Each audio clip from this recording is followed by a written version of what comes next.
Joining us now is Lieutenant Colonel Alexander Vindman, who was most recently the Director for European Affairs on the White House's National Security Council.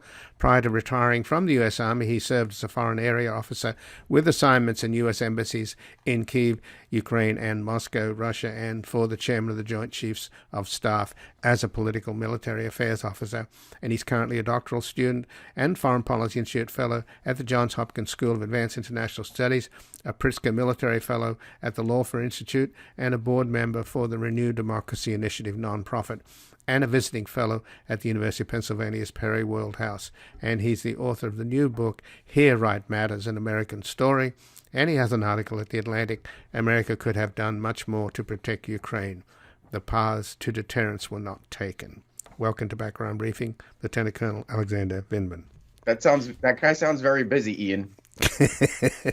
Well, you earned it all. So let's talk about the latest news that Ukraine's leader, Zelensky, has said that they've agreed to meet with Russian negotiators on the borders with Belarus. And what do you make of that? I think, frankly, that's always a good development, that parties are starting to seek negotiated solutions. I think what's interesting is that Vladimir Putin was completely disinterested in this idea. He was going to impose his will through force a couple of days ago. And after he had achieved his military objectives, he would turn to some sort of diplomacy, but one in which Ukraine capitulates. His forces have not achieved their military objectives. The prospects of achieving those military objectives have diminished, even though Russia has overwhelming military force, and now he's open to negotiation. For Zelensky's side, I think he also wants to kind of end this war, because war is unpredictable. You don't know how it's going to turn. It's only been 3 days or so. But the question is whether they could reach any legitimate accommodation. And the other thing, as crazy and far-fetched as it sounds, Zelensky just needs to be careful. The Russians think differently about war, and they think differently about assassination. And there's a legitimate possibility, and the Ukrainians know this, that the Russians will either kill or capture him, which is an absolutely astonishing thing to say. But it's the nature of war. It's the nature of Russia when it fights wars, that there were really no rules.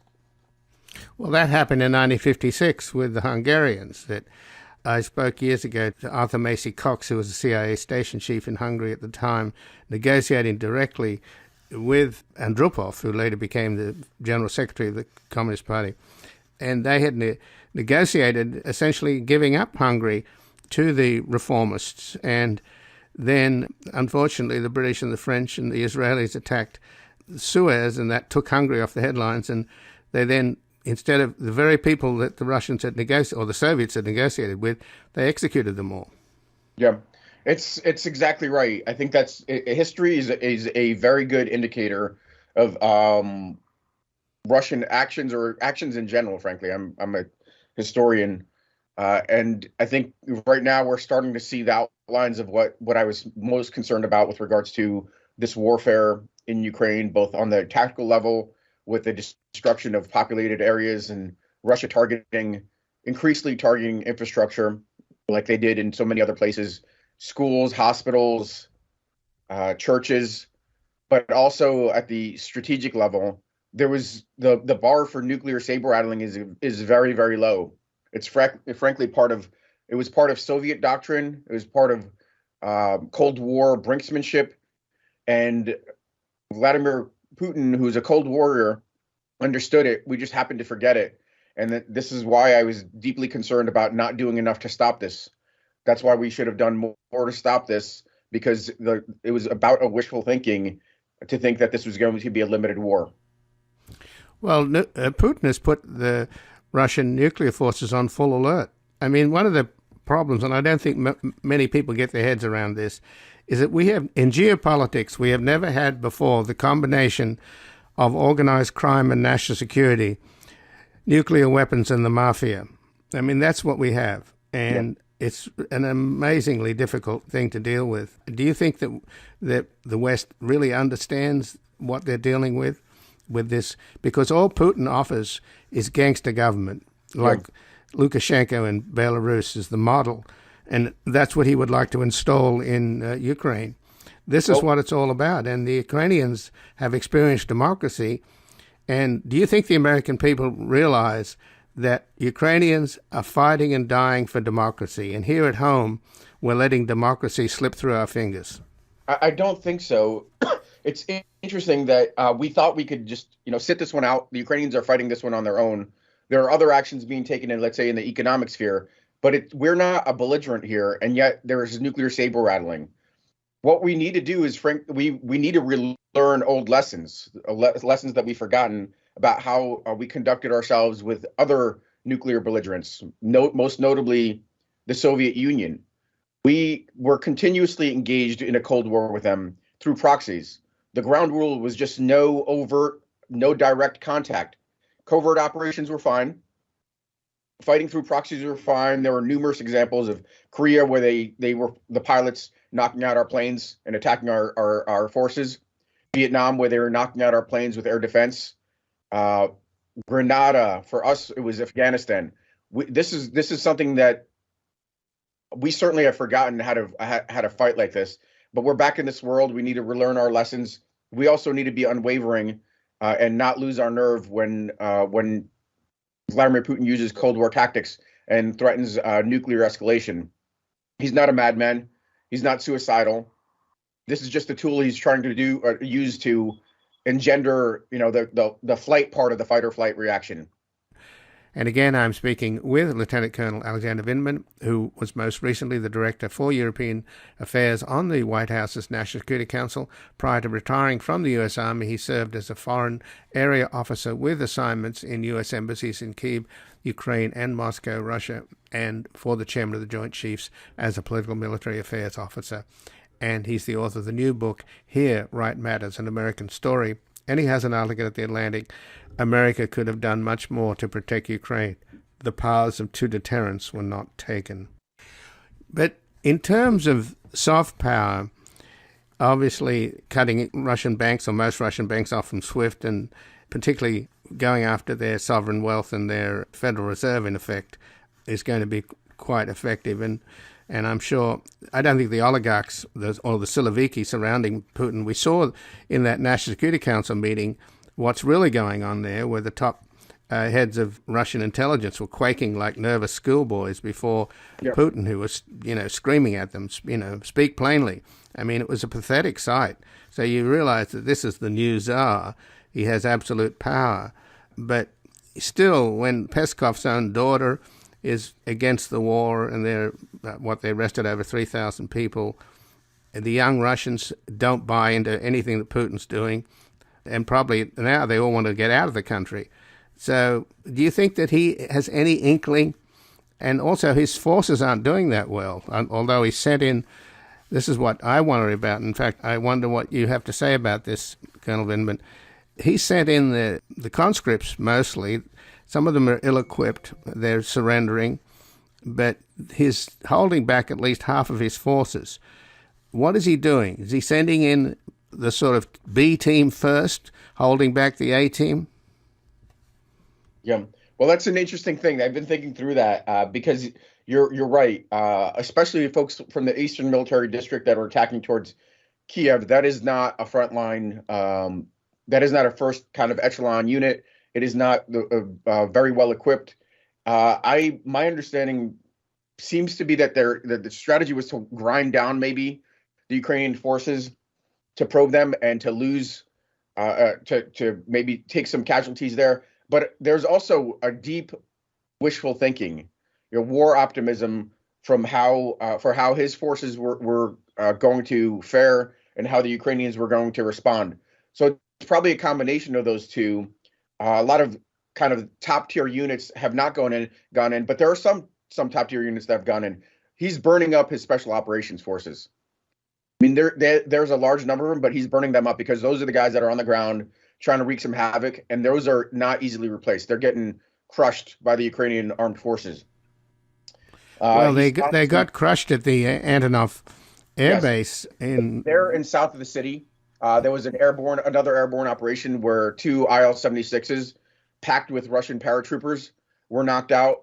So these are airborne forces. These are serious. They treat them as a separate arm of the military, not a part of the ground force. So they're supposed to be the kind of the top tier force. There's also, I mean, they're taking some significant casualties on forces that are supposed to be performing better, but they do, and their Second Guards Army, which is a top tier element that's based around Moscow, is also been in the fight and taken some significant loss. So it's a combination. But yes, you're right. It's not their first tier forces. I don't know if their primary punch is actually going to fare that much better. They're outrunning their supply lines. They're fighting on these cities, and they can't sustain themselves. They're leaving their supply lines vulnerable to attack. And then in those protracted battles, they're running out of fuel. They're running out of ammunition. So unless they really kind of slow down this operation and secure cities along the way and hold more ground, which they may not have even the force structure to do, it's not looking very good. But they could still rain some serious punishment on the Ukrainian forces. They have most of their air power intact. They have all their long-range fires intact because they're far enough back from the battle, and this could be a punishing attack on the cities and the population. But in terms of the Ukrainian forces, obviously a lot of them were deployed facing the line of control in the Donbass. Are they able to move back and redeploy? Because there's conflicting reports about Kyiv being taken by the Russians, and now we're told that no, the Ukrainians have counterattacked. What seems obvious to me, Colonel Vindman, is that had NATO and the United States supplied Ukraine with more weapons sooner, when they obviously made the terrible mistake of thinking we don't want to upset Putin, and now the Ukrainians would be they're doing so incredibly well with limited supplies. Imagine how they'd be doing if they were properly supplied. That's exactly right. This is the part that I was talking about. We lost our nerve. We deterred ourselves on the prospect that we didn't want to provoke Vladimir Putin. This is not, but this shouldn't be hung simply on the Biden administration. The Biden administration was looking at the scenario through the soda straw of a decade or 2 decades of really failed policy with regards to Russia. This idea that there was more to accomplish with Russia. This idea that we should prioritize Russia over places like Ukraine, where there may be less things to do, but a much higher chance of actually accomplishing them. And then also succumbing to fear of a belligerent Russia. It may be that Russia is a paper tiger and we overestimated their capability. They still have a very powerful nuclear arsenal, but we shouldn't have been as fearful. And this is why for months, I've been saying we should have done more. We should have provided them. We should have made them a prickly porcupine, and unpalatable for Russian armed forces.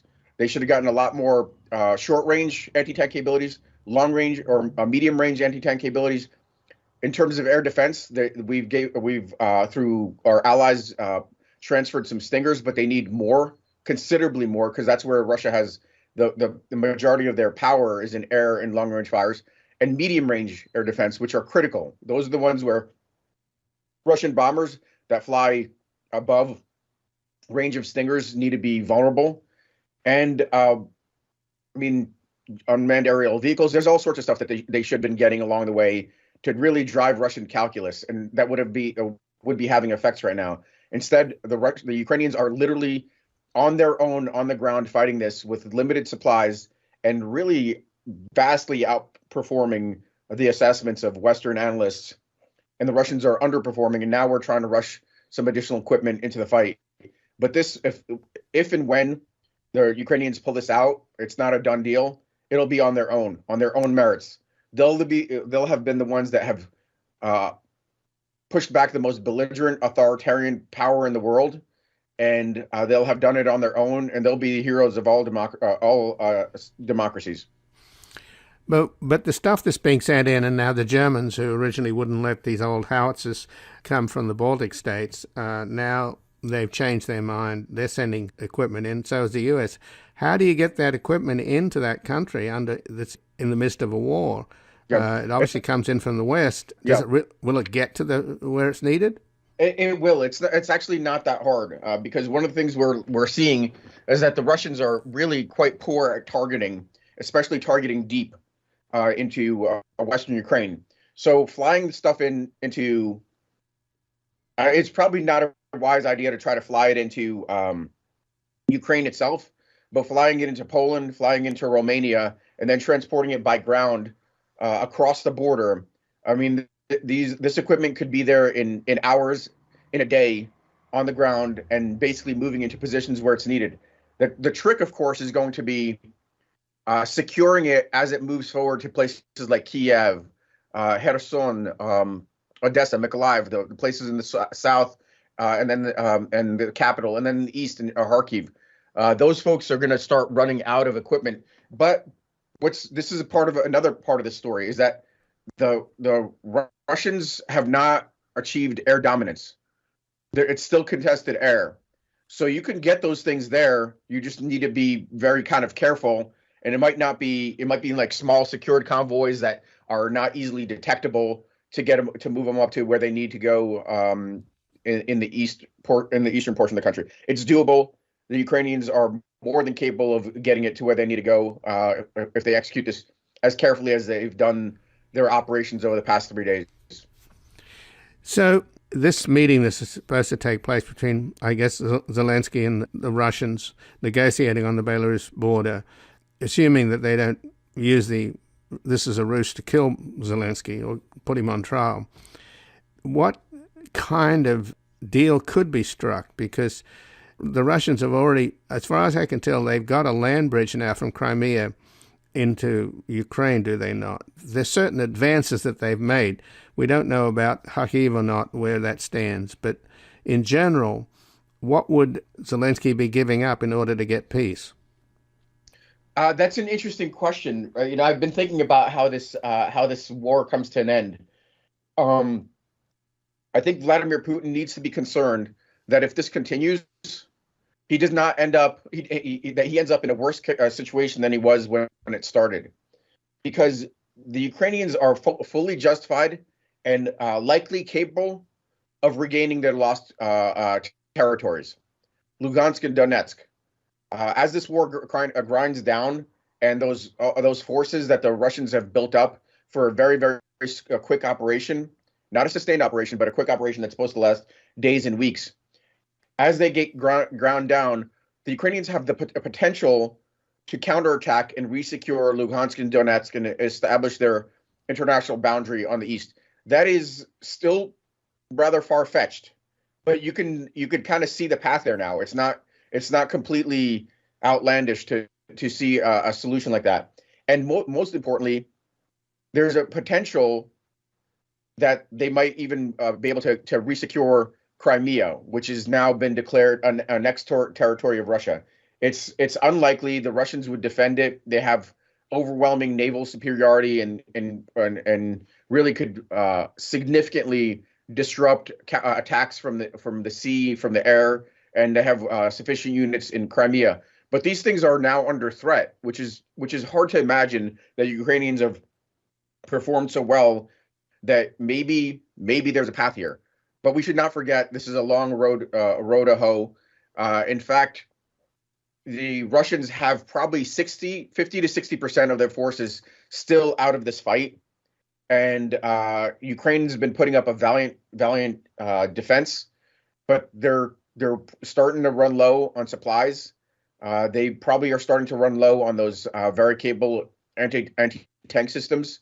And they, before we switch to kind of an offensive operation, they still need to hold out and be successful in the defense.